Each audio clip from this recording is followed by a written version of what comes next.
I think we can go ahead and start to kick things off. As I mentioned before, we will be utilizing the Q&A function. And thank you to Laura for putting in there that you can hear everybody speaking. It's good to know that we can, you guys can hear us and that our audio is going off right. Tonight we'll be talking about our online bachelors in medical laboratory science. A lot of you are names I recognize. A lot of you might be students that are working with myself or one of my team members, but I'm going to kind of first introduce our program director, Erin, who's on the call tonight. Erin, did you want to kind of introduce yourself and talk a little bit about what made you so excited to be here tonight? Yeah, absolutely. So my name is Erin Rumpke. Like a lot of you, I have worked in the lab for many years. I'm actually a graduate of our on-campus program and a two-time graduate of University of Cincinnati. I also did my graduate work here.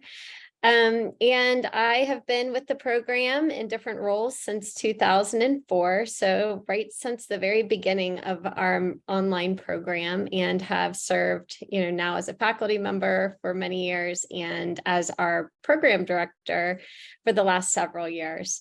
I really do think that this is an amazing program. I know that I came from a role where when I went to school, my first degree was just a bachelor's in microbiology.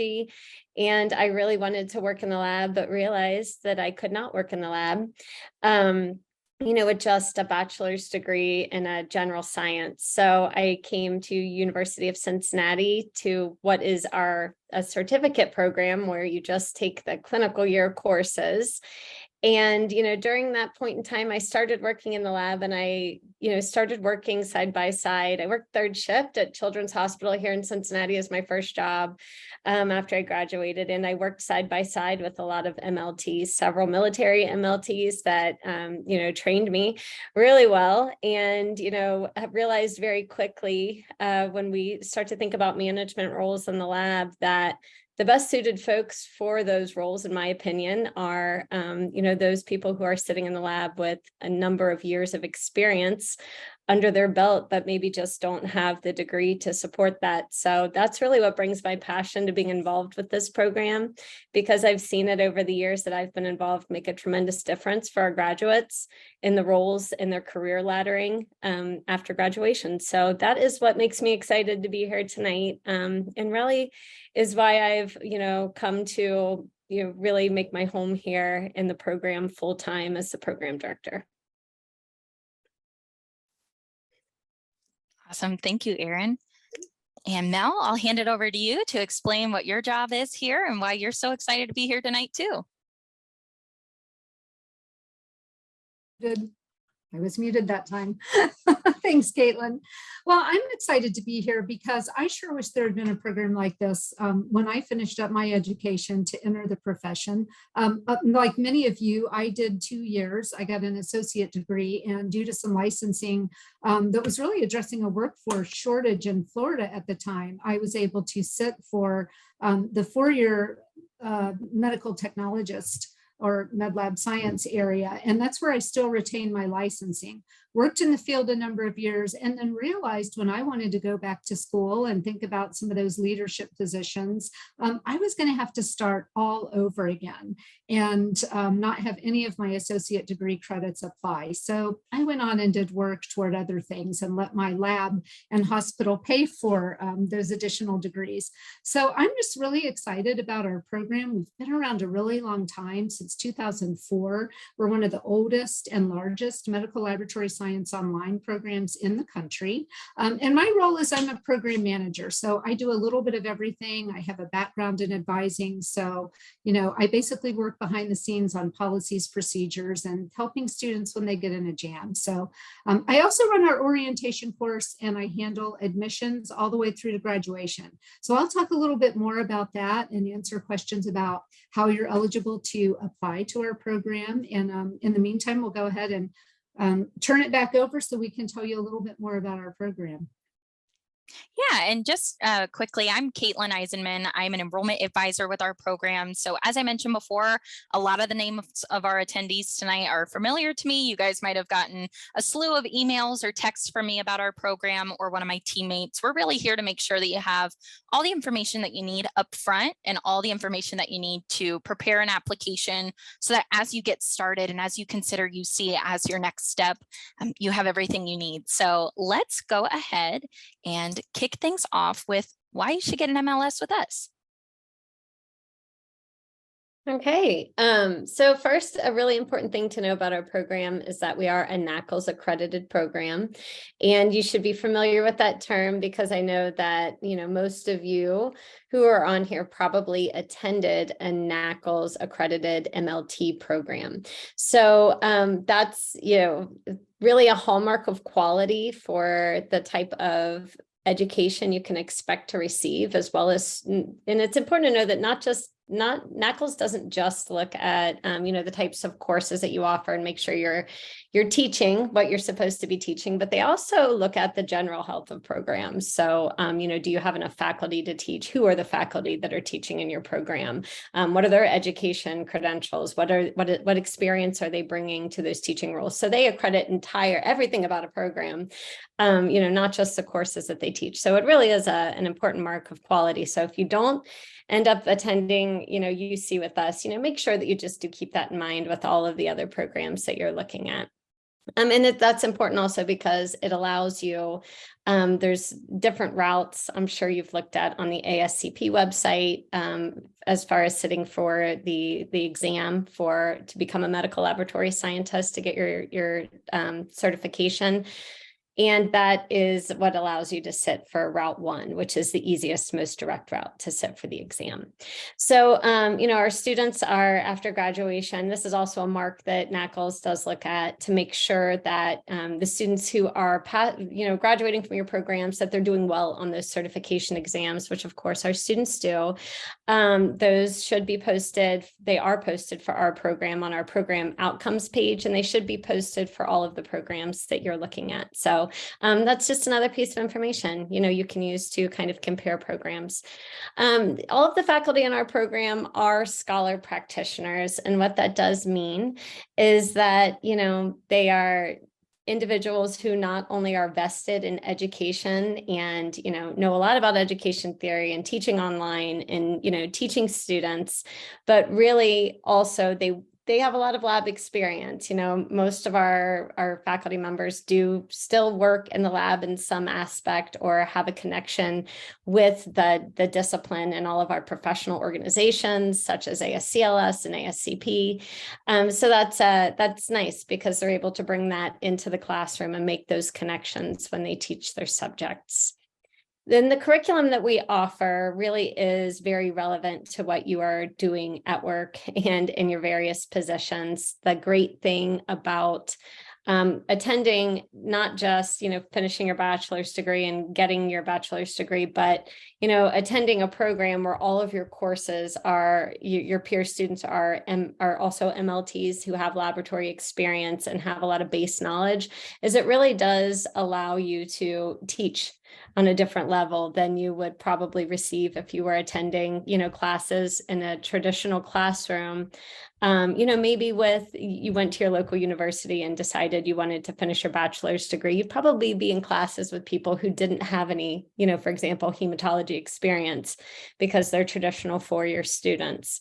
But because all of you, lucky for us, do have all of this wealth of knowledge that you're bringing in, it really does change the way that we're able to talk about things in the courses that we teach. And, just the starting point that we're able to, use that to have really good discussions and, learn things at a deeper level.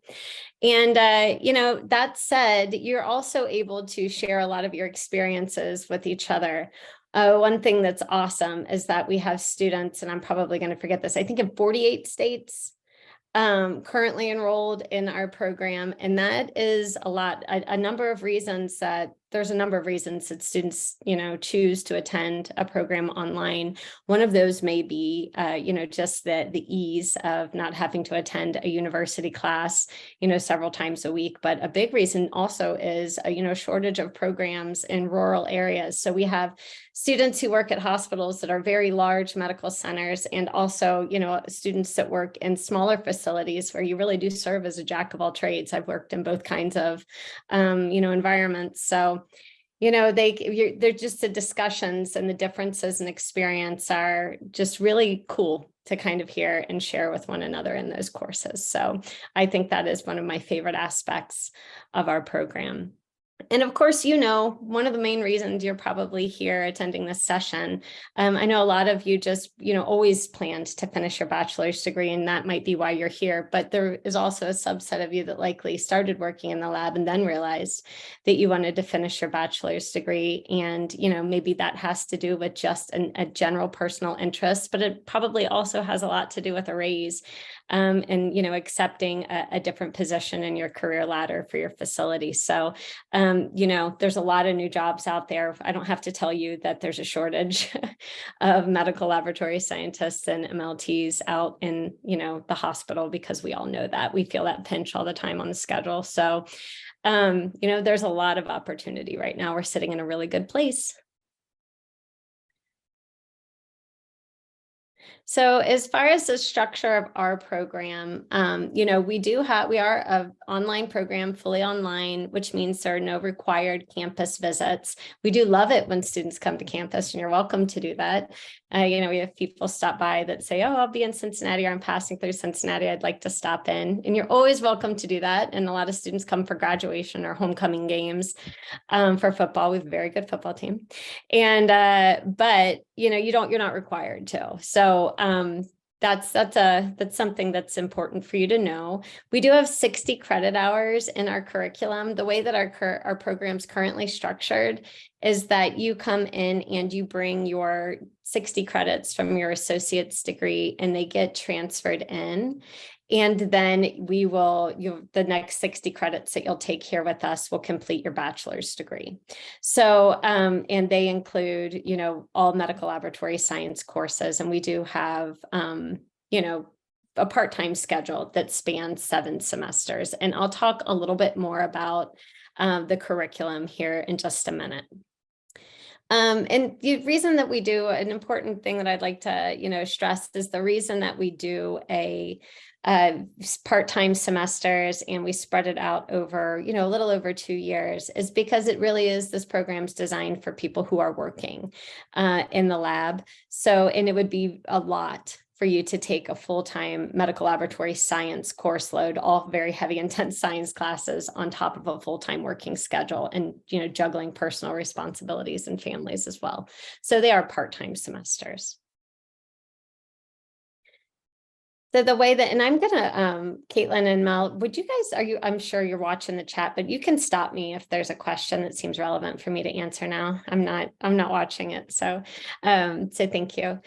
But a little bit about our curriculum, I do want to explain just how it's organized. There are 3 different, types of classes or types of semesters that you'll rotate through.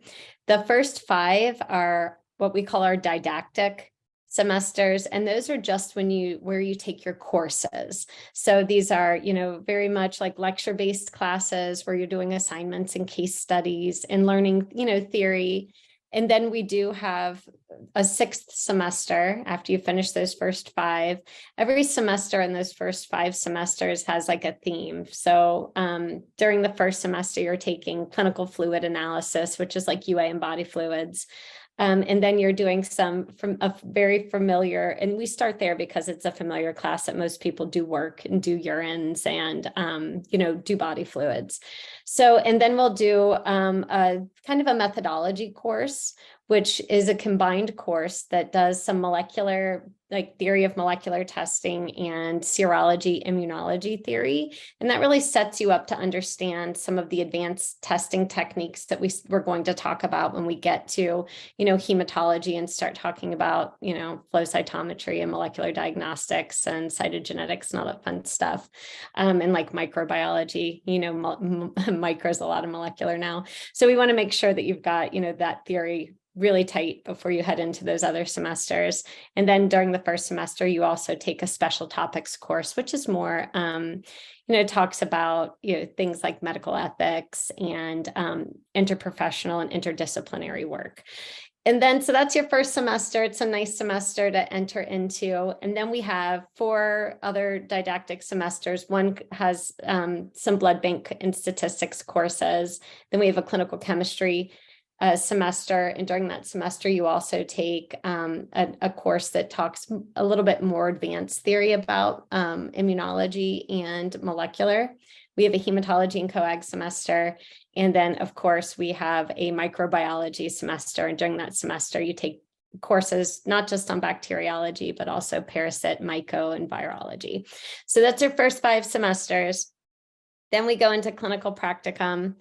Your clinical practice courses, we do have a clinical practicum, and the way that it is designed, we'll talk a little bit about it, but there is a life experience credit option that if you're working in the lab and you're already doing this testing, it doesn't make much sense. I know a lot of you are even training on the bench for you to do that rotation. So we do have an official model through the university, through our Office of Prior Learning Assessment, where you will apply for that. And we'll talk a little bit more about that here in a second. And that reduces your course load that semester so that you're not doing those clinical rotations, but we'll come back to that. Most students do complete that at their place of employment. And we have a clinical coordinator. That's our full-time job here in our program. And she helps design those experiences and get the paperwork in order and all those important things. And then we do have our last semester is your capstone semester. All bachelor's degrees have completed capstone. And this is a culmination where you're able to apply a lot of what you've learned through your 4 years of education, what you've done in your MLT program and here with us. And for us, what that looks like is completing a team-based research project. It's very much, it's a paper-based project. It's not a laboratory or wet lab type of experience, but that's a course. It's our capstone course. And you also during that semester take advanced clinical correlations. I'm the program director for that, where we, if you're a generalist, you'll love this class because it puts together, it looks at laboratory abnormalities across all the laboratory departments. So for example, if you have leukemia, what types of abnormalities might you see on your urinalysis? What might you see in chemistry on your BMP? And, what would your hematology results look like? So it really is kind of a wide berth. And we also get ready to take the certification exam for ASCP. That's our big review class as well. So that's what the curriculum looks like. 7 semesters, first 5 are didactic. The 6th is a clinical practicum, and the 7th is your capstone, your last one, everybody's favorite.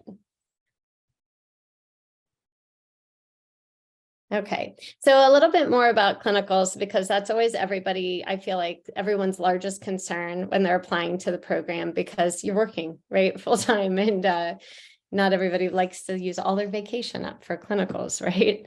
So they do adhere to NACLS requirements. NACLS, as part of that accreditation, requires that clinical experience cannot be paid experience. Now, I know that's different for other health professions. So, your hospital, you might have nurses that are rotating through, for example, who are, being paid for clinical work. That's not, what it is with medical lab science. And I'm sure you're familiar with that through your MLT. Some programs, especially at the MLT level, might have a cooperative employment type model. But that's here we are just, our model is that it's a shorter clinical rotation experience, and it's not a paid experience. So if you do it at your place of employment, you can't be on the clock. We do need to have clinical documents on file, and that is very important. So we need to have a clinical affiliation agreement. And that's something that educational institutions always have with hospitals.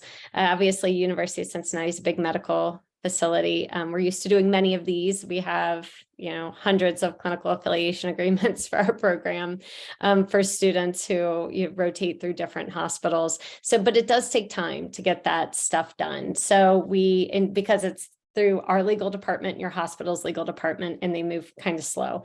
So we start helping you make sure that we have that agreement on file and working, our clinical coordinator working with the legal team at your hospital just to make sure we have the paperwork ready for you when it gets to be that 6th semester. So we start that during the 2nd semester in the program, just to make sure it's all ready. And if you have coworkers who have come through the program, you might be lucky. Their agreement probably might still be good for you by the time that you get to your clinical semester. During that point in time, we are going to provide support for you during your clinical experience. We help you get ready for that. Our clinical coordinator, her name's Lane Bloom. Whenever she sends you an email, you have to read it. It's always important. She doesn't email anybody for nothing. She helps you really stay on track to make sure all that paperwork's submitted so you're ready to go, and works with your clinical facility to design a schedule for your experience. We also, if your employer, for example, doesn't have a facility, like maybe you work someplace and you're not doing micro, which is pretty common. They closed my micro lab that I was working in within the last 2 years. So, that's a common thing we see. So if there's another lab in your area you'd like to go to, it doesn't have to be your employer. You can identify that as a site, and, we'll help you facilitate getting that paperwork similarly at that site. So I'm trying to think of what else I've forgotten about. I think we're, did I leave anything out? You're going to do life experience credit next? Oh, yeah. Okay. Yeah. Life experience credits next. When you get to that, we do have a question. So just Sure. Pause and I can give it to you. Okay, sure. So students, what is life experience credit? This is an official application through the Prior Learning Assessment Office at UC. One thing that UC does very well is recognizing work experience. We're actually the home of co-op, and we actually, for our on-campus program, have a co-op program that students can participate in. And they do work with a lot of programs for students who are continuing their education, as you would be if you came here to UC. And so there is a mechanism where that can be recognized and rewarded, so you don't end up doing experiences that are not meaningful for you.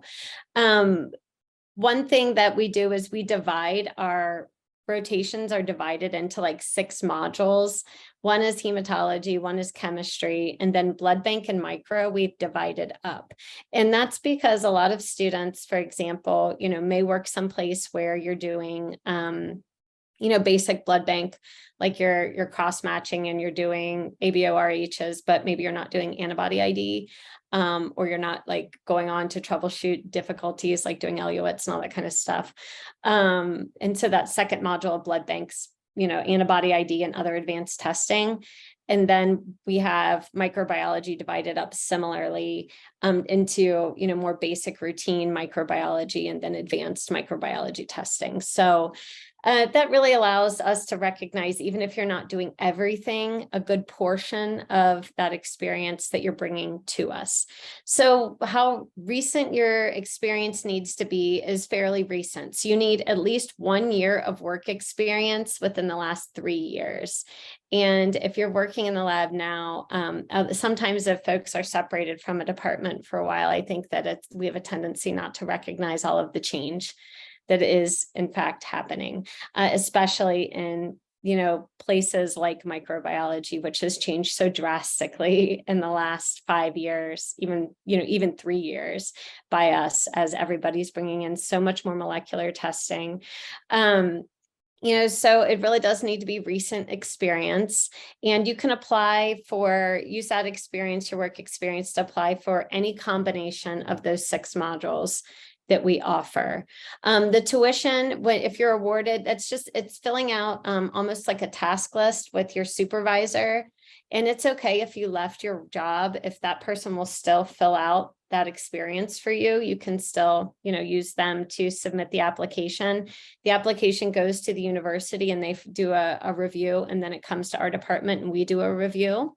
And you need to be, competent and proficient in 70% of the tasks that are listed there.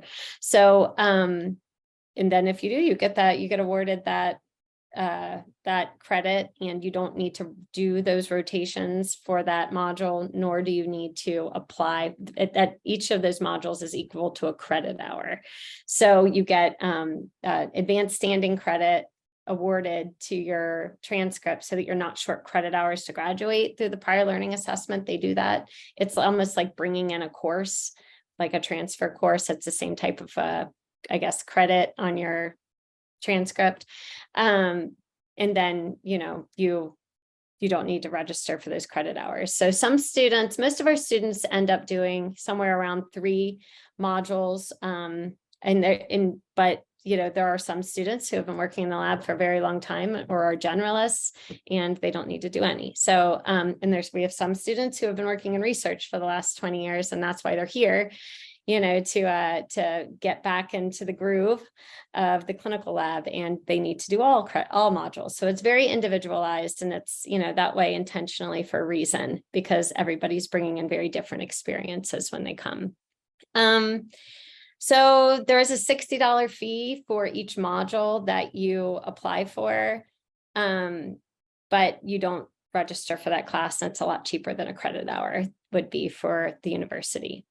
And I'm thinking we start those life experience credit applications like in the 3rd semester. So I heard that we have a question. What kind of questions? Always a lot of questions. We actually have 2 that have come in, and I think that they're probably pretty similar.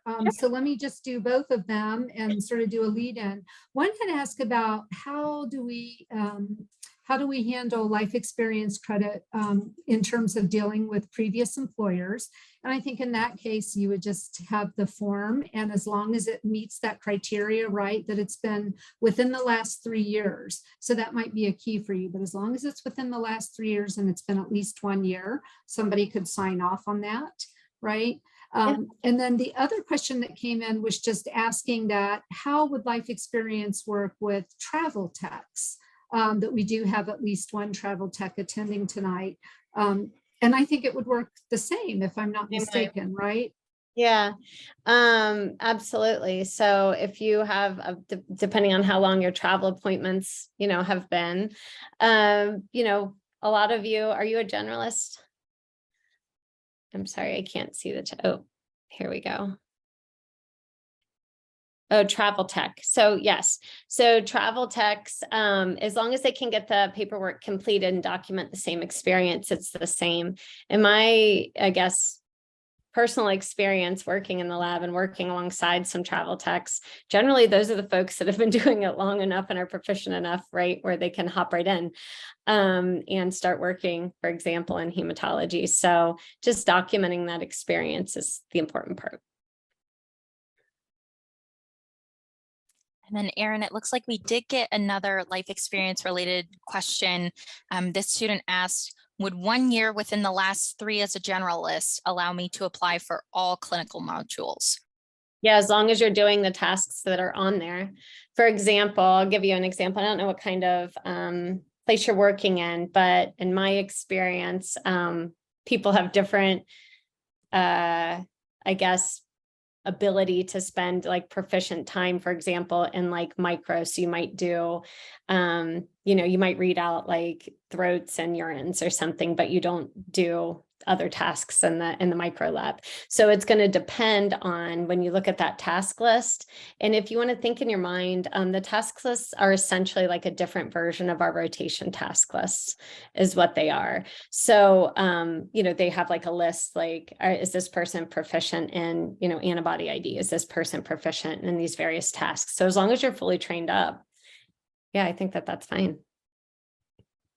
Somebody had also asked, and I went ahead and answered it, was what happens if your current supervisor isn't with that lab anymore. I said, well, there should be documentation in your workplace, as to what you've been doing, and another person in a management supervisory role should be able to document that for you.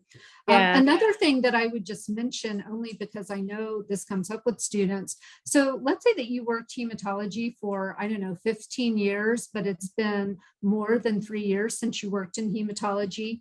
Another thing that you can do is talk with your current employer, assuming that you have that area in your laboratory, or even like maybe at a branch at another facility, but to see about getting some recent experience so that you could apply that. We do have students sometimes who do that. Yeah, absolutely. And you know what I always say, it makes you, I always taught, advertise this as my big way for, becoming more cross-trained across departments, is that, you can then trade weekends with anyone. It makes you a very easy person to put on the schedule.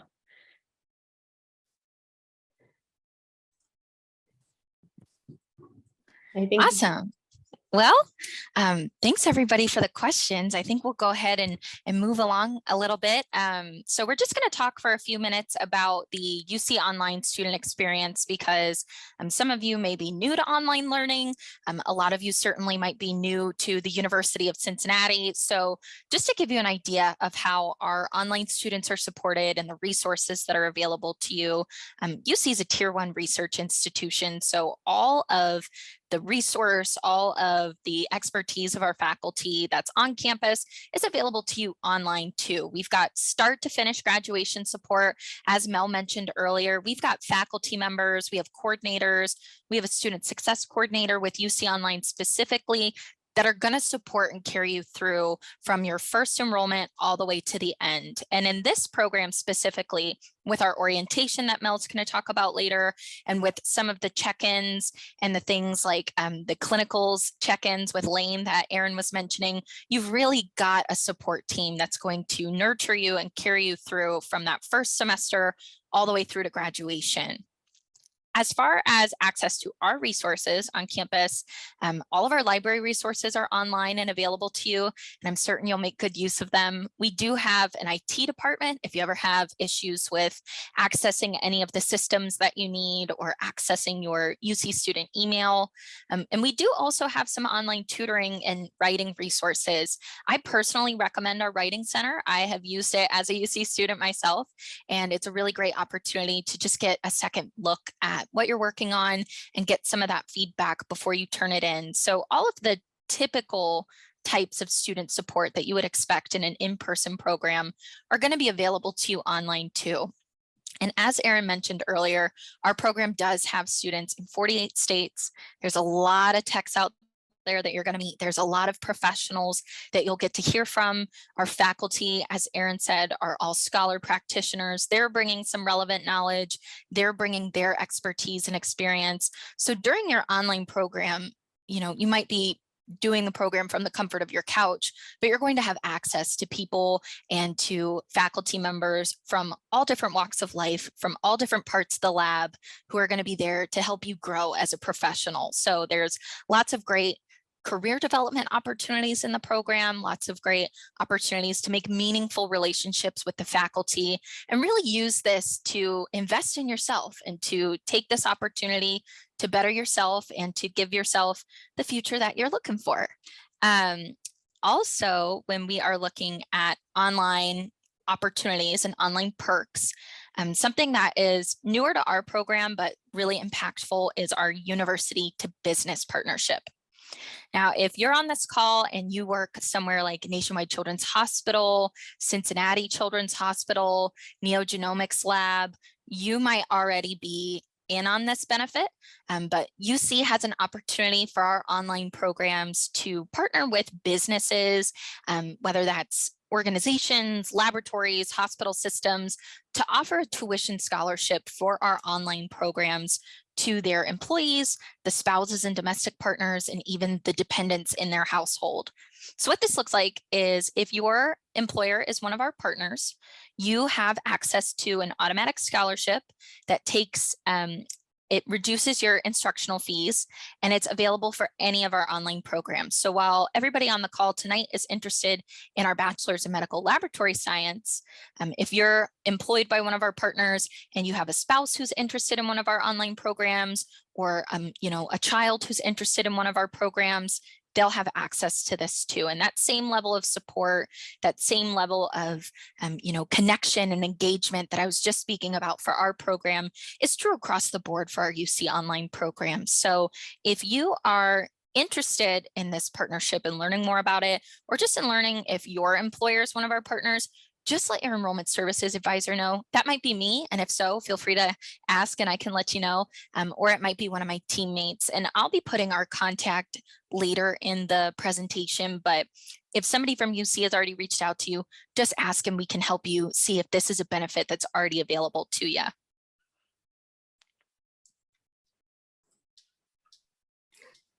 And you all know certainly that with the shortage in our field, and I mean, when hasn't our field in a way been short because so few people realize what we do, right? We're one of those hidden allied health professions, unlike nursing, and others that deal with patients. So, our MLS jobs are projected to grow a lot faster than average.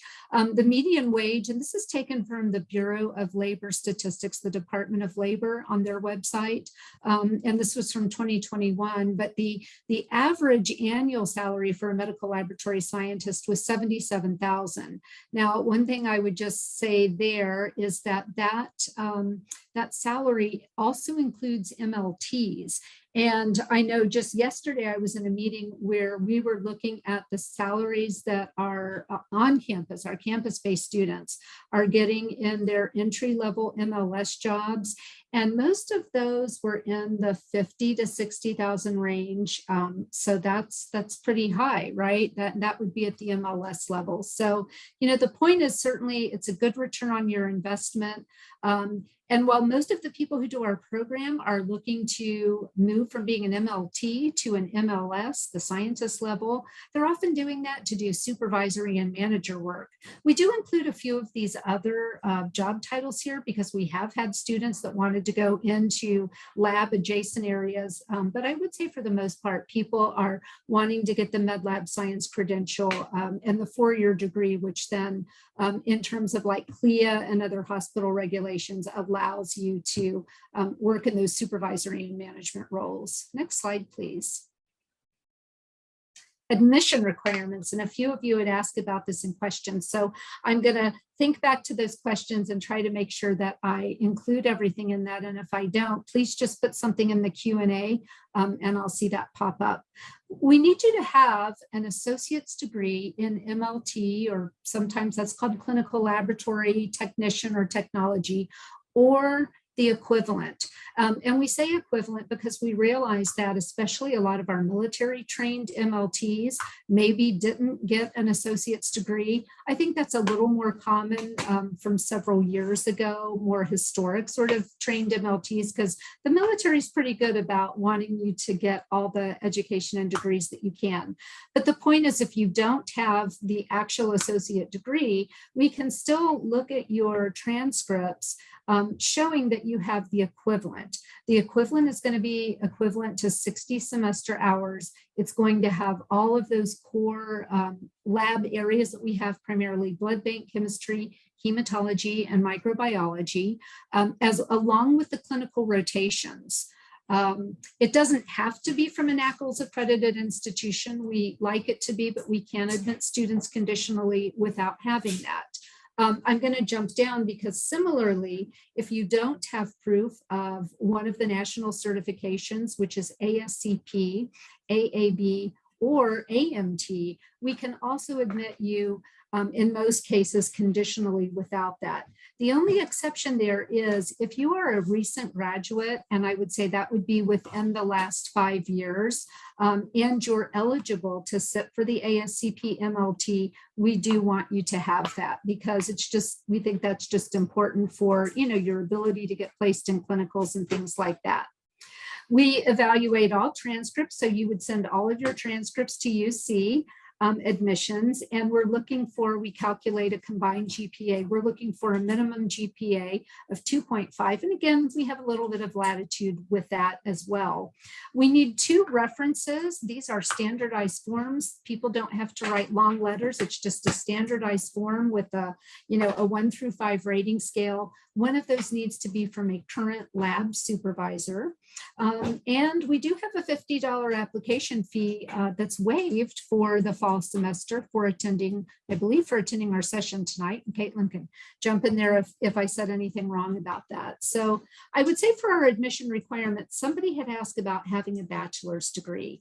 And so again, everything that I said here applies. If you have equivalent classes where you've taken blood bank, chemistry, hematology, microbiology, and you did rotations in those areas, we can generally make that work and plug that into our degree. But the reason it is important and it is a requirement to have all of those classes and all of those clinicals and the 60 semester hours is because we're going to build on top of that. We are a bridge program, an AS to BS MLS program. And so what that means is that we take your 2 years of all the courses and clinicals and hours from your MLT degree, and then we build on top of that with advanced courses. So we're not going to replace our courses with yours from your MLT, but you're going to take MLS level courses, as Erin was talking about when she went through our curriculum. Temporary current lab supervisor. Okay, that should be fine.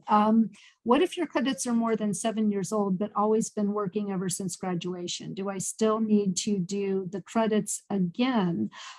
We don't look at the age of your degree. Like I said, that the only time that we look at when you graduated is if you do not have any sort of national certification and you graduated with your MLT degree or your most recent MLT training. If that had been within the last 5 years, we would want you to, while you're still eligible, go ahead and sit for that training. Is it better to have, here's another question, and I'm just reading these because maybe everybody can't see the Q&A, especially if you're, driving or doing something else and you're just listening in. So another question came in, and boy, I should have warned my readers tonight, but I think I'm doing okay. Is it better to have a recommendation than our direct laboratory manager or a laboratory director?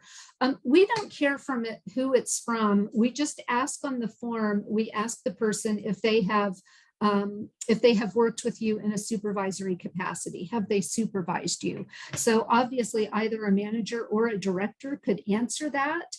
Technically they're at the head, right? But they may not know that much about your day-to-day work. So as long as you can find somebody who can speak to your work and they have served as a supervisor over you, we just need one of those references to come from that. And a lot of times I do see a second reference come in from a coworker who can really speak a little bit more to your abilities. But again, they're not really having to explain or write out anything. It's just rating you on a rating scale in about, I don't know, maybe about 15 different areas. So it's pretty straightforward. That's a great question. Thanks. And I'm going to scroll down and see this one. I think I answered all of those. So let's go ahead and move on. I'll talk a little bit about orientation. And if you have any other questions about admission requirements, I'm definitely happy to address those. So for orientation, we do require all students to do an orientation. If we admit you, we send that the very first thing after we say congratulations, yay, you got into our program, is we do give you the dates to hold. It is a 2-week orientation. The expectation is that you're going to log into a course site that's going to look just like all of our MLS courses. We design all of our MLS courses to look the same way in Canvas. So even if you've worked with Canvas before, or if you've taken other online classes, you may have noticed that professors can set their courses up any way that they like. And if they're doing it well, they're setting the course up to meet the learning objectives and to give you opportunities to engage in different tools in that online setting. We don't want students getting too bogged down having to learn an entirely new course setup every time they start another course. And that's because when we offer our courses, we generally offer 3 courses in a 15-week semester. Rather than taking all 3 of those courses at the same time, we do stagger those across the 15-week semester. So generally, you're only taking 1 course at a time, or when they overlap, you might be sort of winding one down as another one is starting up. So for that reason, there really is not a lot of time, especially in our shorter classes. Like I just finished working in our fluids class, which all of our students start off with.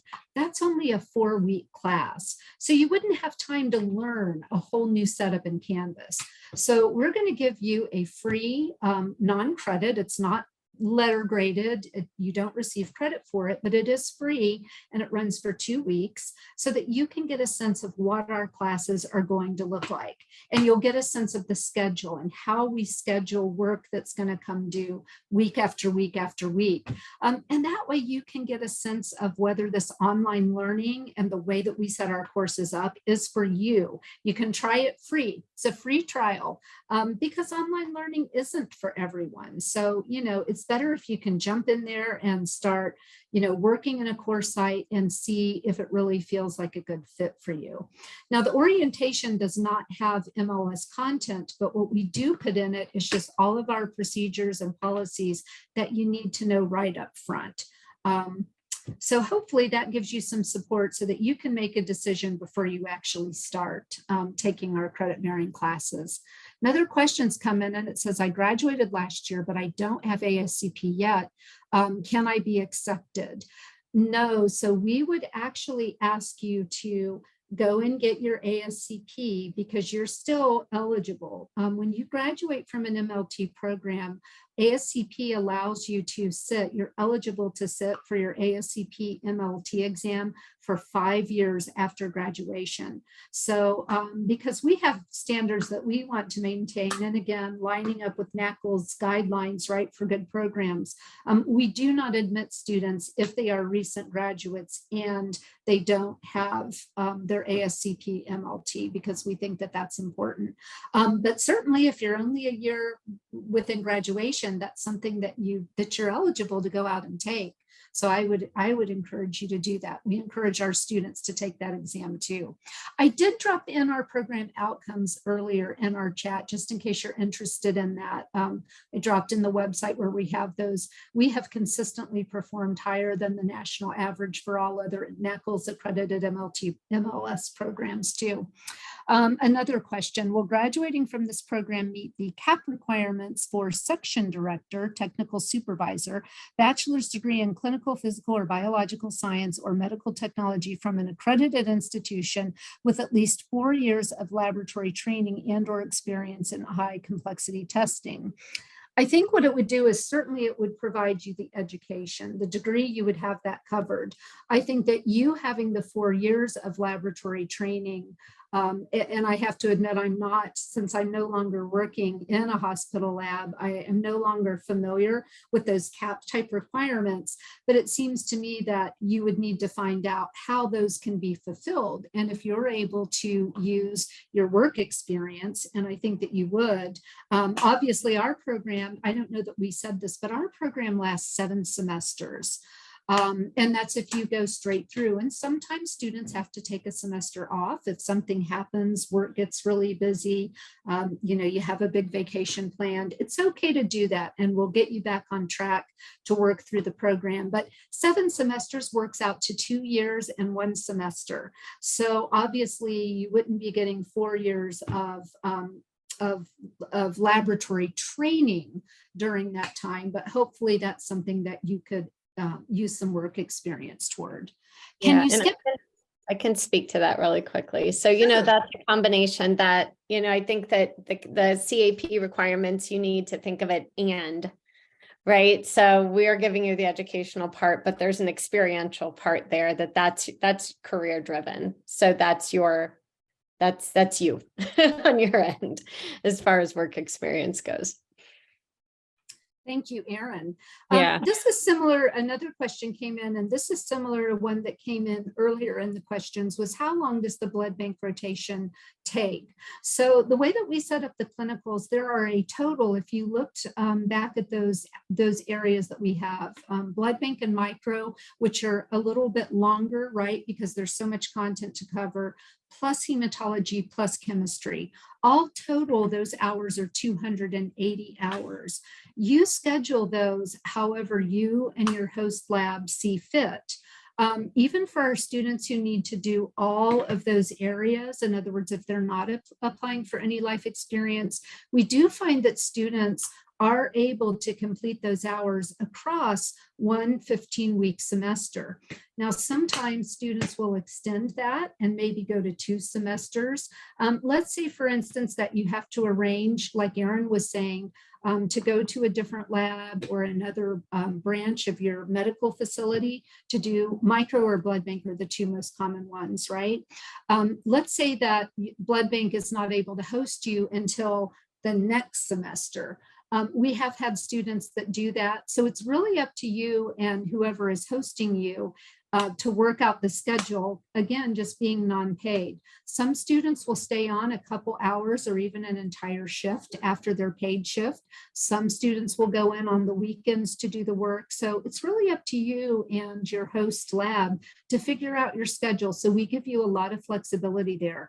I'm not aware, and I've been with the program since 2010, I'm not aware of us having students who needed to take more than 2 semesters. And I would say the vast majority of 98, 99% get their clinicals in 1 semester. And again, that's if they have to do all the areas without life experience credit. So I hope that gives you a little bit of reassurance to answer that question there. Is there an option to test out of advanced level MLS courses? I'm going to let Erin address the possibility of that. I guess if you have taken another advanced level course, yes, but we do not have a formal mechanism for testing out of courses. The didactic courses, no. Yeah, that's a good point. If the person who asked was thinking about something like CLEP, there is no CLEP exam to do that, but we have in some cases looked at syllabi, lots of course materials that the other institution has to send us that has like learning objectives, details about your assignments and so forth, and then we're able to look at that to see if it aligns with our course to give you credit for that. But by the way, that's pretty common with any, an English degree, right? And I did one of those. When you get up into the junior and senior level classes, which is really what you're taking in a program like ours, most colleges are not going to accept upper level courses from other colleges and universities. They will at best apply those as elective credits. But generally, if they have a specific course that they want you to do in the junior or senior year, and that's a hard requirement, they're generally not going to allow another school's course to apply for that. And that's just the way accredited higher education works in the United States. So I think I'm going to hand it over to Caitlin now, and Erin and I will stand by in case you have more questions. So thanks for listening. Yeah, and so just to kind of round things out, and we will, like Mel said, take some more time for questions. The next step, if you've listened tonight and it sounds like you see it's the place where you want to take your next step and the place where you really want to take that jump start on that MLS course and those MLS opportunities, the next step is to get the application started. There is still time to get in for the fall semester with us. I know some other schools close their fall applications a lot earlier than ours. Ours is open until July 1st. We do need those official transcripts and some of those materials that Mel was talking about earlier. So we'll want to get a jump start on those to make sure that you have time for everything to show up and to feel prepared.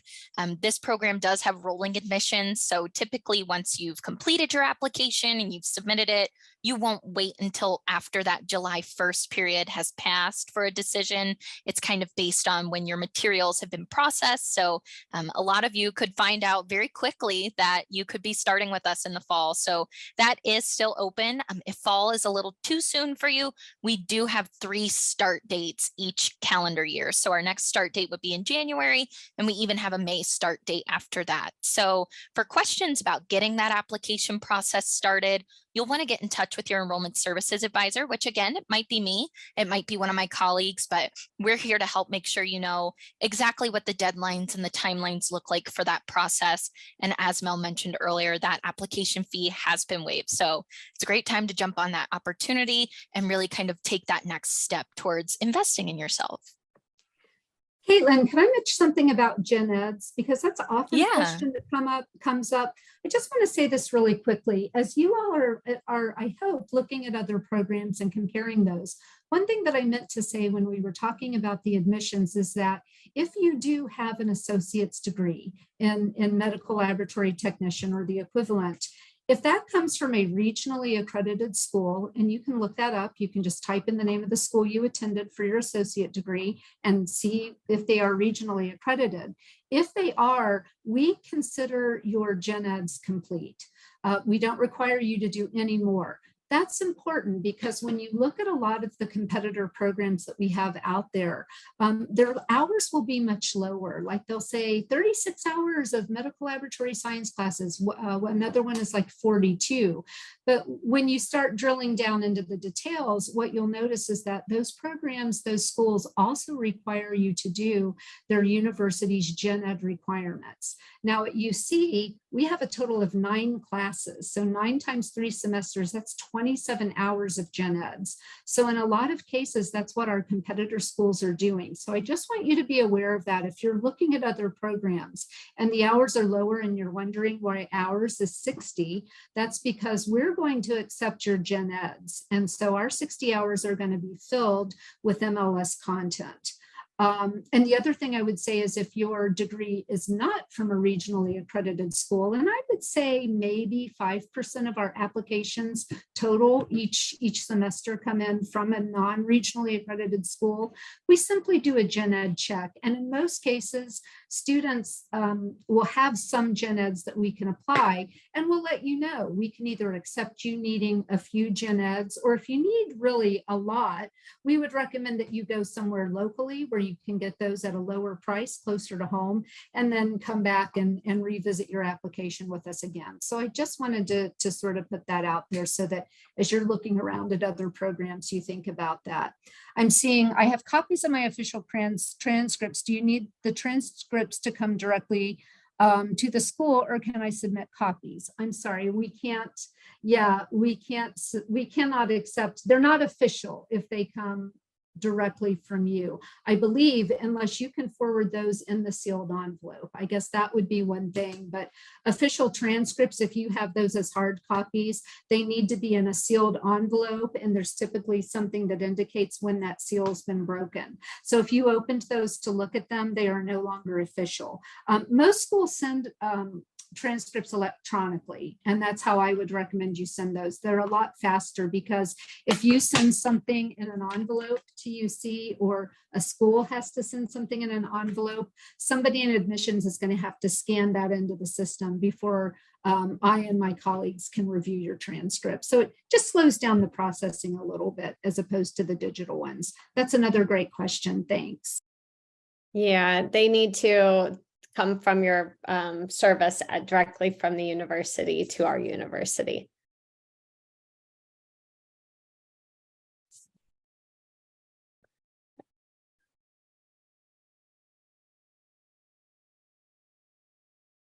Okay, what other questions do we have?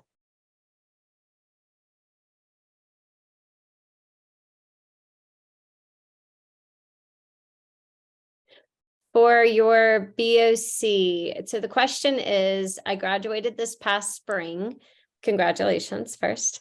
And I am taking my BOC this summer. Would I be able to apply with a contingent offer, or do I have to wait until the final paperwork comes in? Now, I'm not sure if you've scheduled your exam or not yet, but if you haven't, I hope that you schedule it quickly. We do need you to have passed and have documentation of your documentation that you've passed your BOC exam. So it comes through pretty quickly, so long as you have your transcripts sent to ASCP. What I find for my students after they sit is the holdup is generally after you take your exam is not on receiving notification that you've passed. I know that it pops up right away, and within 4 days of taking it, you get an email from ASCP that gives you additional information, like your score breakdown per area, all that good stuff. But what the time holdup is how long it takes ASCP to process your transcripts from your university once you send them along. So if you are planning on applying for our program and you want to meet that July 1st deadline, I would quickly, if you haven't scheduled your exam, go ahead and do that. What will happen is after you fill out your application online, they'll send your program director from your MLT program a notification on their dashboard. We all have logins, all of us program directors, and they would approve you. That process can take, about a week to a week and a half. And then you should get an email really quickly from ASCP to schedule. So there's a lot of moving factors there. You're welcome to fill out the application. And if you aren't able to get your, your exam taken, then that would just roll over to the following semester. I hope that answers your question. Somebody asked about tuition. I wonder if Caitlin or if we have another colleague on helping might be able to drop in the Bursar's website that lists those fees. The thing to know too about tuition, and the question asked was, how is price determined? Is it a flat fee for each credit, or is it a flat fee for classes? With UC Online, we do have on our website a tuition calculator where you can see what the total cost of the program is. But generally how it works is that each semester you're paying for the credits you're taking that semester. So our tuition is determined by credit hour. Again, you can find that on our website, and we can try to get that in the chat for you. Your ESA, your enrollment services advisor, can certainly help with that information as well. But generally how it works is at the start of each semester, a few days prior to classes starting, you'll receive a bill, and it's just for the number of credit hours you're taking that semester. So as Mel and Aaron were mentioning, in our program, typically our students are taking a few courses each semester.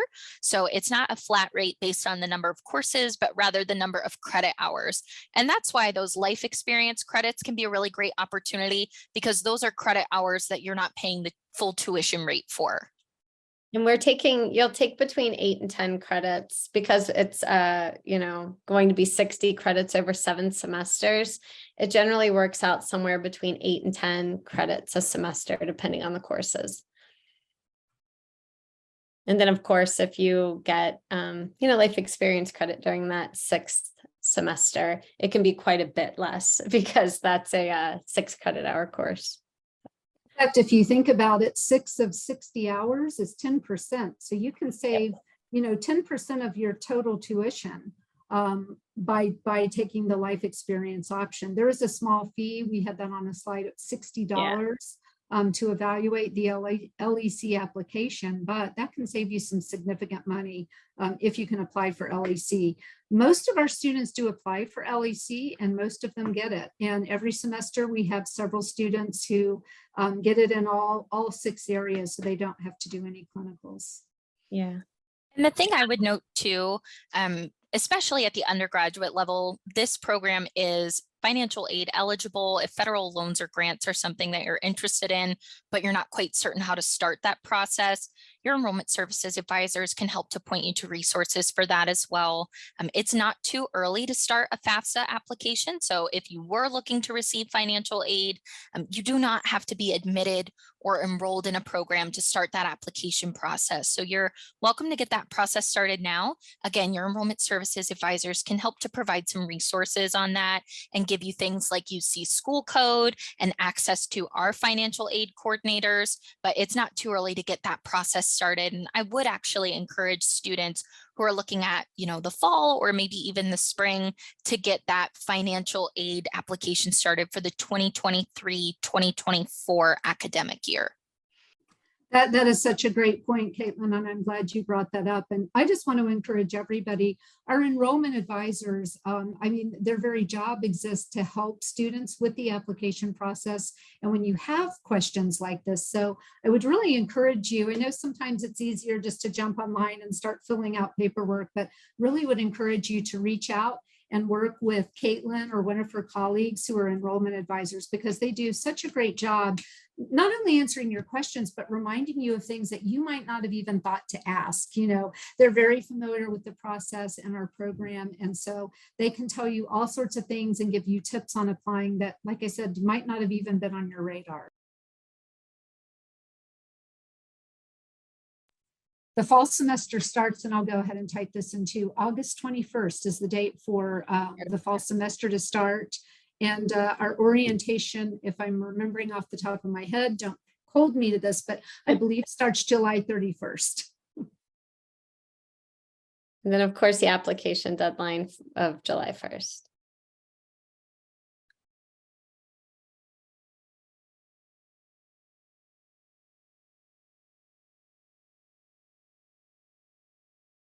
Okay, any other questions? We're at your disposal. We've had so many great questions tonight. Yes, this is wonderful. It's good. If you're wondering it, somebody else is probably wondering it. I feel like I'm in the classroom.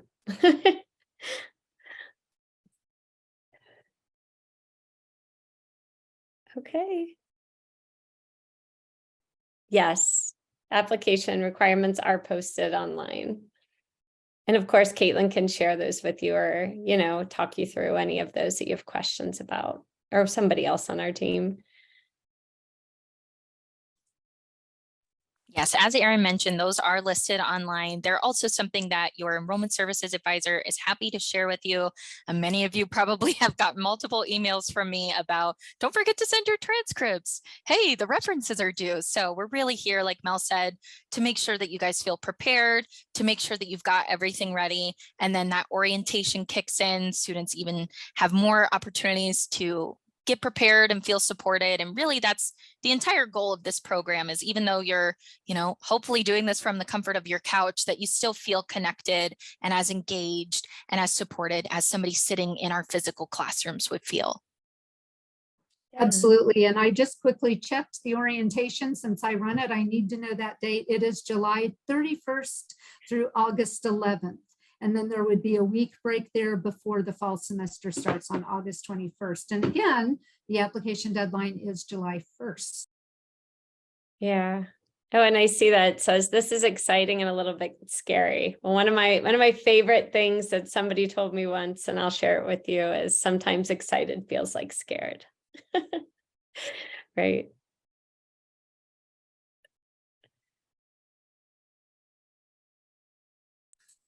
That's interesting. There's a question in here, and again, I'm going to read it for those who maybe don't have the Q&A up. My financial aid in Catalyst shows housing and food costs, but I'm not going on campus. Is this just a default to the program cost, or do you have me admitted incorrectly?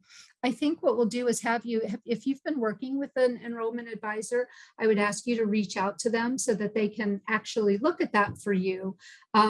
Because I don't know, that sounds, I would think that would be sort of a default, just, hey, here's just for planning purposes, but let's have somebody check that for you just to make sure that you did get routed, your application went to the right program. So certainly any of our enrollment advisors can help you with that. Yeah, and if you can, the student that put that question in, if you can enter your email as a question, I'll go ahead and jot that down and make sure that we get you looped in and get you taken care of tomorrow.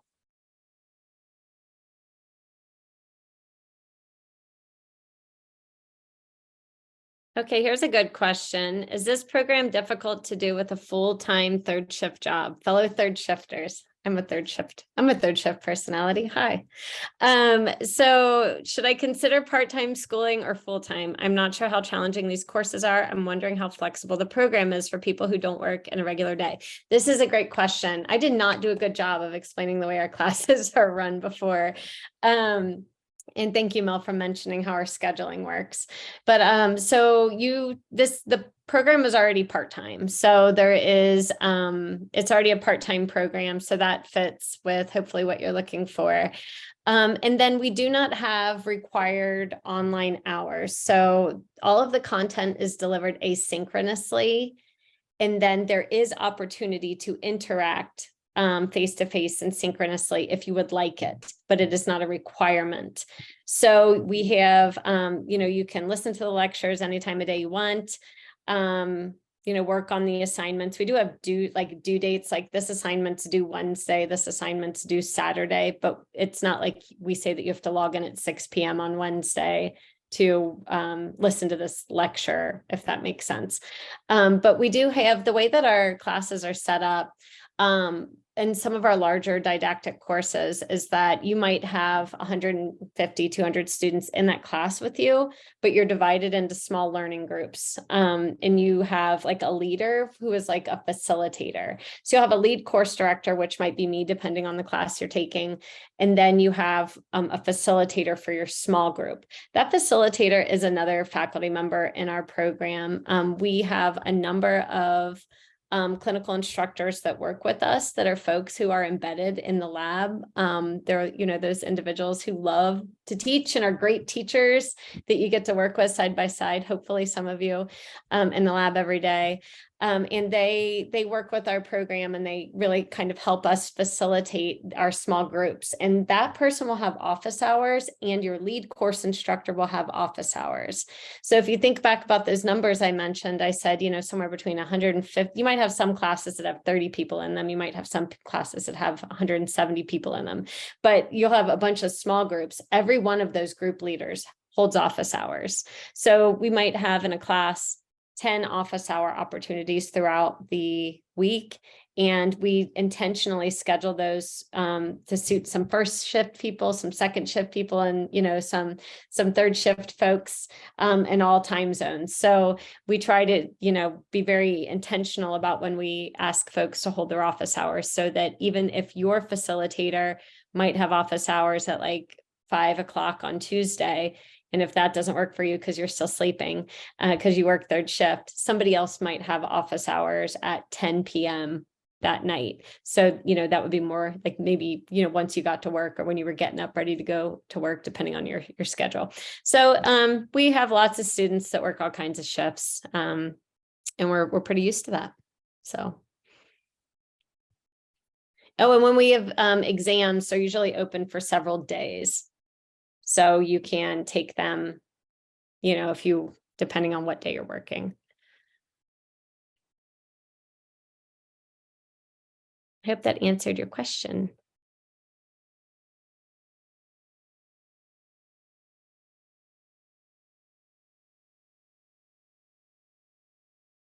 Somebody had also asked in the questions, so I put in the chat our contact information. And we do have just a general, and I was looking for that. So thank you, Caitlin, for putting that in. I put ours in because we normally do, but typically to get your questions answered probably most quickly, right, than going to the program director or manager, although we're very happy to answer your questions always. But we do have an online enrollment email where, that's monitored, and the people who work to help you with those admissions questions, financial aid, all that sort of stuff will answer your email. So we put all of those in the chat. If you don't have that open, just click the button at the bottom and you should be able to see that. We've had really great questions. You all have been a really engaged and engaging audience. Thank you for your attention and great questions. Yeah.